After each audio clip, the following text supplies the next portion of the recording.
Tamamilə səslənən fikirlə bizim mövqeyimiz əks qütblərdir. Yəni Azərbaycan dövləti, o dövlətimizin rəhbəri elə New Yorkda haqqında bəhs etdiyimiz 80-ci sessiyada vurğuladı ki, bəli biz müharibəni udmuşuq, sülhü də qazanmaq bizim hədəfimizdir və 5 baza prinsipini biz müəyyən eləmişik və sülh müqaviləsinin layihəsini biz hazırlamışıq və paraflanma o demək ki, 17 bəndin heç birində dəyişiklik olmayacaq və bizi qane eləyən bizim orada bütün prinsiplərimiz nəzərə alınmış bir sülh sənədidir.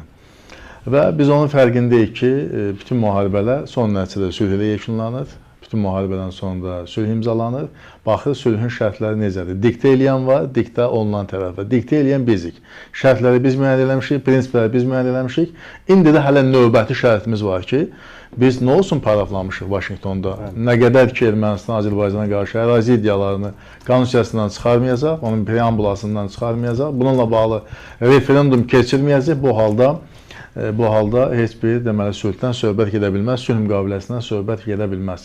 O ki qaldı Ermənistanla sülh müqaviləsi imzalanmasının özü o təminatı vermir ki, sabah Ermənistan öz imzasından imtina edəcək və bütün bu reallıqlara nəzərə alıb imzalanma prosesində ABŞ prezidentinin iştirakı, onun da birgə bəyanata imza atması, bir qarant dövlət qismində çıxış etməsi artıq bu özü faktdır və yəqin ki, rəsmi İrəvan onun fərqindədir ki, imzaladığı sənəddən geri çəkilərsə bu halda rəsmi Vaşinqton tərəfindən çox ciddi deməli təzyiqlərlə üz-üzə qala bilər. Amma eyni zamanda bax Tural bəyin o fikrində bir rasional hissəsi onunla bağlıdır ki, cənab prezident bir neçə dəfə çıxışlarında söyləyib ki, biz Ermənistanla sülh müqaviləsi imzalasaq belə hər zaman, biz heç bir zaman arxayınçılıq olmamalıdır. Biz hər zaman deməli Ermənistanla ağ səhvədən münasibətlərimizi başlasaq da unutmamalıyıq onların hərbi cinayətlərini, Xocalı soyqırımını və s. həmişə bu bizim qan yaddaşımızda əks olunmalıdır.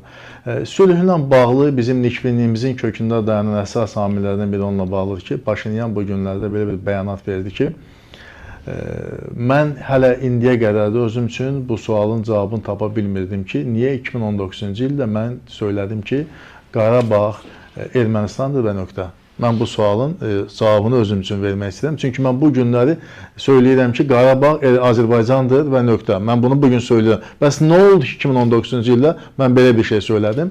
Yəqin ki, bu 2019-cu reallığı ilə bağlı vətənpərvərlikdən irəli gəlirdi. Çünki 2019-cu reallığında köhnə tarixi Ermənistan düşüncələri hakim mövqedə idi və o vətənpərvərlik ruhunda mən bunu söyləmişəm. Amma bu günləri artıq tarixi Ermənistan yox, real Ermənistan reallığından mən çıxış edirəm. O nöqteyi nəzərdən mən vətənpərvərəm və vətənimi sevdiyimdən hesab edirəm ki, gələcəyimiz sülhlə bağlıdır, gələcəyimiz deməli əbədi qonşuluqla bağlıdır. Və ona görə də Azərbaycan sülh prosesinə sadiqdir və qətiyyən müxalifət partiyası, onun lideri narahat olmasın.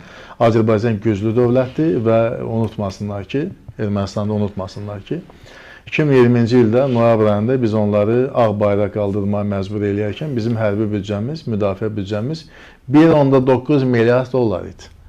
Üstündən 5 il keçdikdən sonra bizim hərbi büdcəmiz dollar ekvivalentində söyləyəcəm onda 5 milyard dollardır. 5 milyard. Müqayisə üçün Ermənistan öz hərbi xərclərini 2025-ci il üçün 70% artırdıqdan sonra onun hərbi büdcəsi 1.7 milyarddır. 20-ci ildə bizim büdcəyə çatmır. Amma biz 5 milyardıq və 2026-cı il büdcəsində isə hərbi xərclərin daha da artırılması gözlənilir. Mən bir şey deyim, baxın, deyir qarant ölkə Amerika durur. Noyabr sənədinin imzalanmasının qarant ölkəsi Rusiya idi. Xatırlayırsınız da noyabrda.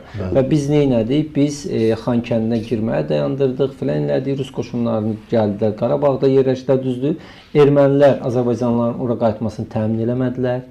Separatizmə davam elədilər. 10 mindən artıq erməni silahlısı yenə orada qaldı və Azərbaycan Rusiyanın qarantiyası altında atdığı imza sənədi kənara qoymağa məcbur oldu və 300 şəhid verdi bir gündə və antiterror əməliyyatından onu həyata keçirdi. Əksinə, Ruslar, xatırlayırsınız Azər bəy, nəyin qarantörü idi? Bizim öhdəliklərin qarantörü idi ki, Azərbaycana deyirdi, sən bunu eləməlisən, bunu eləməlisən. Xatırlayırsınız, Laçının ortasından dəhlizi keçirdilər. Biz sizlə İsa bulağına keçəndə Rus əskərlərindən icazə alırdıq.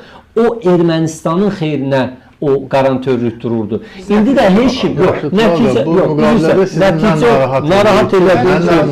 Narahat sülh müqaviləsinin imzalanması. Narahat elədim. Hansı bənddə bu konkret danışım, mən də bu bütün bəndlərindən xəbərim var. Alma-Ata razılaşması, Alma-Ata belə 91-ci il. 90 o razılaşmada sərhədlər SSR daxilindəki sərhədlərimiz Zəngəzurdan mən niyə imtina eləməliyəm ki? Qərbi Zəngəzurdan. Bəli. Ya indiki vəziyyətdə bu ərazi olar. Yəni sizin bu təvəkküllə 19-cu ildə yox, 19-cu ildə siz bu təvəkküllə durub deyərdiniz ki, Ermənistana muxtariyyət verməliyik də Qarabağda. Ya ikinci bir yəni İrəvan da bizim bizim almalıyıq da bə. Yox, indi bizim bir sənəd imzalamayacaq. Yox, bəli imzalamayacaq. Sənə sülh müqaviləsini imzalamamalı. Biz onu bu dünyada ən asan şey müxalifət. Bəli, o